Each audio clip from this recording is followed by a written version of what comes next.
Germania was the Roman and Greek term for the geographical region inhabited mainly by the Germanic people. It bordered to west on the Rhine River, to the south on the Danube River, to the north on the Baltic Sea, and to the east on the Vistula River. According to Friedrich Engels in his book The Origin of the Family, private property in the state Germania covered an area of 500,000 square kilometers or 190,000 square miles and had a population of 5 million in the 1st century BC. The areas west of the Rhine were mainly Celtic and became part of the Roman Empire in the 1st century BC. Some Germani, perhaps the original people to have been referred to by this name, had lived on the west side of the Rhine. At least as early as the 2nd century BC this area was considered to be in Gaul, and became part of the Roman Empire in the course of the Gallic Wars. These so-called Germani Cicerani lived in the region of present-day eastern Belgium, the southeastern Netherlands, and stretching into Germany towards the Rhine. During the period of the Roman Empire, more tribes settled in areas of the empire near the Rhine, in territories controlled by the Roman Empire. Eventually these areas came to be known as Lesser Germania, while Greater Germania formed the larger territory east of the Rhine. The Roman parts of Germania, Lesser Germania, eventually formed two provinces of the empire, Germania Inferior, Lower Germania, and Germania Superior. Important cities in Lesser Germania included Besançon, Strasbourg, Wiesbaden, and Mainz. Origins of the term.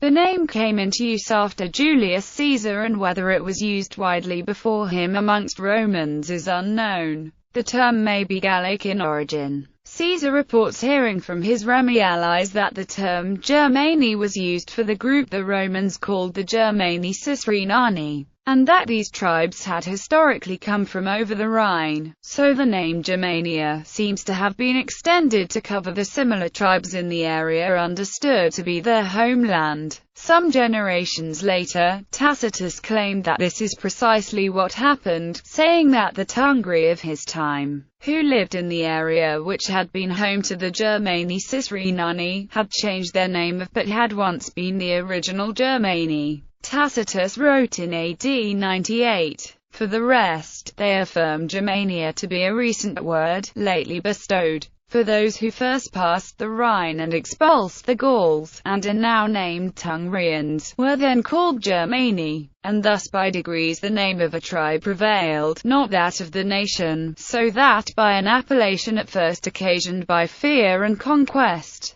they afterwards chose to be distinguished, and assuming a name lately invented were universally called Germani. The Germania of Caesar and Tacitus was not defined along linguistic lines as is the case with the modern term, Germanic. They knew of Celtic tribes living in Magna Germania, and what we now term Germanic tribes living in Gaul, then a predominantly Celtic region. It is also not clear that they distinguished the tribes into linguistic categories in any exact way. The language of the Germani Cicerani and the neighbors across the Rhine is still unclear. The tribal names and personal names are generally considered Celtic, and there are also signs of an older Belgic language which once existed between the contact zone of the Germanic and Celtic languages. Germania in its eastern parts was likely also inhabited by early Baltic and, centuries later, Slavic tribes. These parts of eastern Germania are sometimes called Germania Slavica in modern historiography.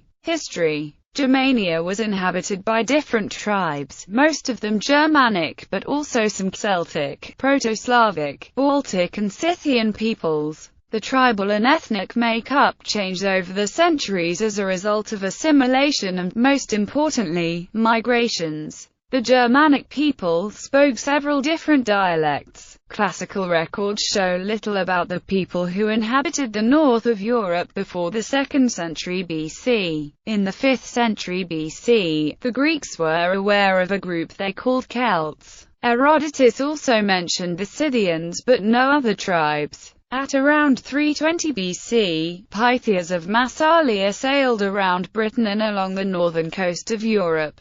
and what he found on his journeys was so strange that later writers refused to believe him. He may have been the first Mediterranean to distinguish the Germanic people from the Celts. Contact between German tribes and the Roman Empire did take place and was not always hostile. Recent excavations of the walled Germus Forum show signs that a civilian Roman town was established there, which has been interpreted to mean that Romans and Germanic tribesmen were living in peace, at least for a while. Caesar described the cultural differences between the Germanic tribesmen, the Romans, and the Gauls. He said that the Gauls, although warlike, could be civilized, but the Germanic tribesmen were far more savage and were a threat to Roman Gaul and so had to be conquered. His accounts of barbaric northern tribes could be described as an expression of the superiority of Rome, including Roman Gaul. Caesar's accounts portray the Roman fear of the Germanic tribes and the threat they posed.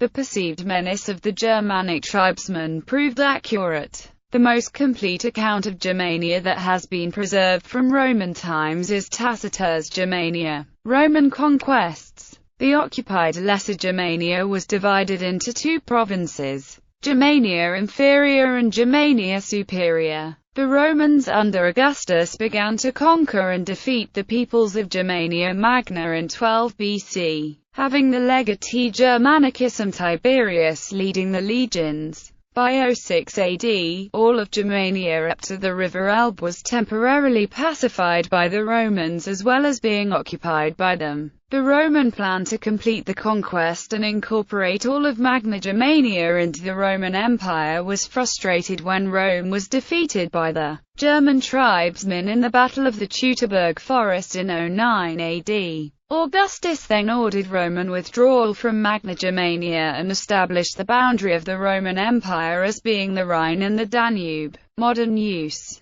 Names of Germany in English and some other languages are derived from Germania, though German speakers call it Deutschland, and Dutch speakers call it Duitsland, both after the theorized Proto-Germanic Theodo, people, nation. Several modern languages use the name of Germania, including Hebrew, Italian, Albanian, Bulgarian, Maltese, Greek, Macedonian, Romanian, Russian, Armenian and Georgian.